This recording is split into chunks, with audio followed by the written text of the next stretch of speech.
Have you ever wondered how much our language affects the way we think? It's a fascinating concept, isn't it?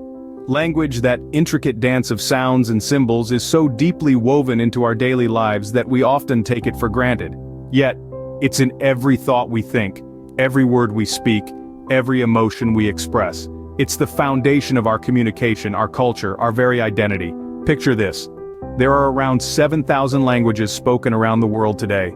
Each one, unique in its sounds, vocabulary, and structure, is a testament to the incredible diversity of human thought and expression. From the rhythmic clicks of the Khoisan languages in Africa to the melodic tones of Mandarin in Asia, from the rich inflections of Arabic in the Middle East to the precise syntax of German in Europe, each language paints a different picture of the world. But here's where it gets interesting. What if the language we speak doesn't just reflect our world but also shapes it? This is the idea of linguistic relativity, a theory that has sparked debates among linguists, anthropologists, psychologists, and philosophers alike. It suggests that the structure of a language, its grammar, its vocabulary, its sounds, can influence its speaker's perception of reality. Think about it. The words you use to describe your emotions can shape how you experience them. The way your language categorizes colors can influence how you see the world. The manner in which your language expresses time can affect how you perceive it. It's like each language puts on a different pair of glasses for us, coloring our view of the world in its unique hues. So, as we can see, language is not just a tool for communication, it's a lens through which we perceive and interpret the world. It's a powerful force that shapes our thoughts, our perceptions, our very realities. And understanding its power is the first step towards truly appreciating the beauty and diversity of our linguistic landscape. It's fascinating to explore how different languages with their unique structures influence the thoughts of their speakers. Take English, for example, which relies heavily on the syntax or order of words to convey meaning. In English we say, "the cat chases the dog," and not "the dog chases the cat." The order of these words matters a lot. It's the difference between a dog running for its life and a cat running for its life. Now let's jet off to Asia and consider Mandarin Chinese. Unlike English, Mandarin Chinese is a tonal language with a character-based writing system. Each character represents not a sound but an idea or a concept.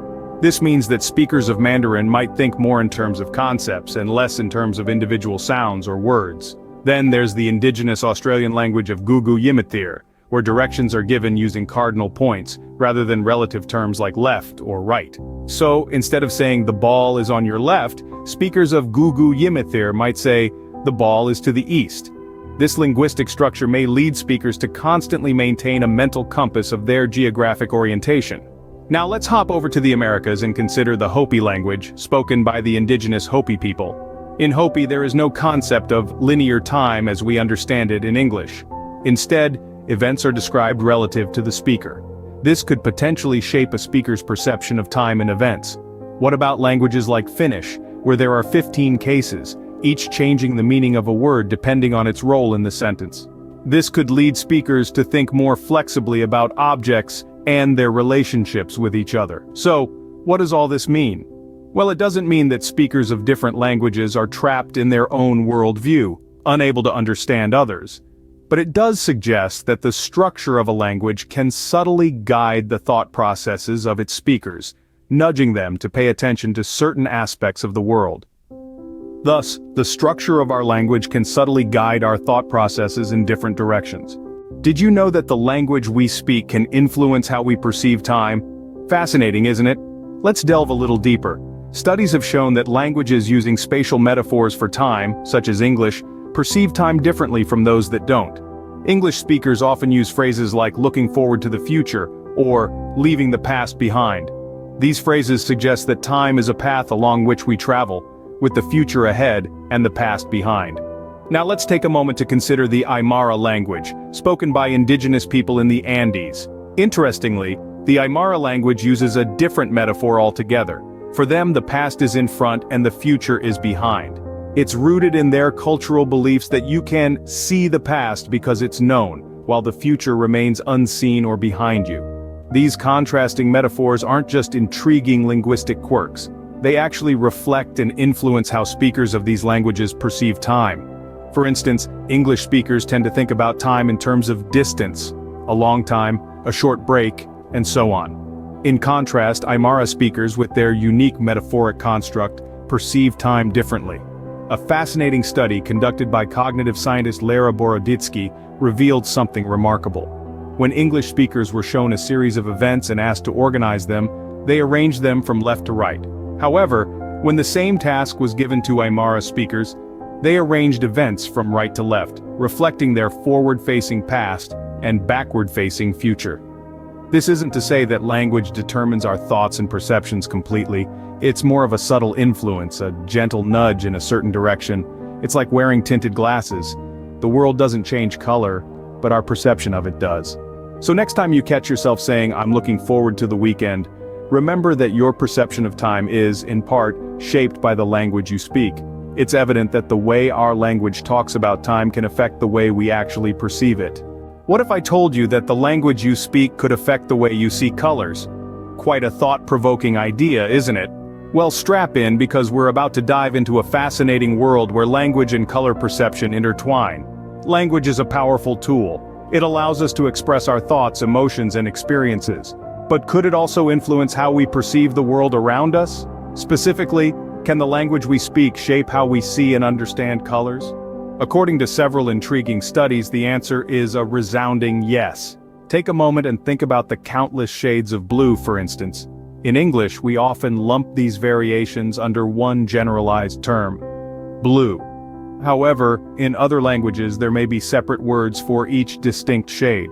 For individuals who speak these languages, differentiating between these shades becomes second nature. Research shows that speakers of languages with a rich color vocabulary can distinguish between shades more easily than those whose languages have fewer color words. This is not a reflection of superior vision but rather an enhanced cognitive recognition brought on by language. Consider the Himba tribe from Namibia, whose language has multiple words for different shades of green. When tested, these individuals could identify subtle differences in green hues more accurately than English speakers. Fascinating, right? Their language has essentially given them a more nuanced understanding and perception of the color green. This phenomenon is known as linguistic relativity, or the Sapir-Whorf hypothesis. It suggests that the structure of a language can affect its speaker's cognition or worldview. In this case, the language we speak can directly influence how we perceive and categorize colors. But remember, this doesn't mean that speakers of languages with fewer color words can't see these shades. They can. It's just that their language doesn't necessitate distinguishing between them. In conclusion, language is not just about communication. It's a lens through which we perceive and interpret our world. It can shape our experiences, influence our thoughts, and yes, even color our perception. So, the language we speak can even color our world, quite literally. So how does language shape our thinking? Let's recap what we've learned. Firstly, we delved into the power of language and how it can influence our thoughts, actions, and worldviews. We discussed the concept of linguistic relativity, a theory that suggests the language we speak can affect the way we perceive and interpret the world around us. It's a fascinating notion, isn't it? That our words can color our experiences and shape our reality. Next, we explored the impact of diverse linguistic structures on thought. With around 7,000 languages spoken globally, there exists a vast range of structures, each with unique rules and patterns. Some languages follow a subject-verb-object order, while others might follow a subject-object-verb order. These structural differences can influence our cognitive processes, even affecting how we understand causality and relationships. Then, we delved into how language can affect our perception of time.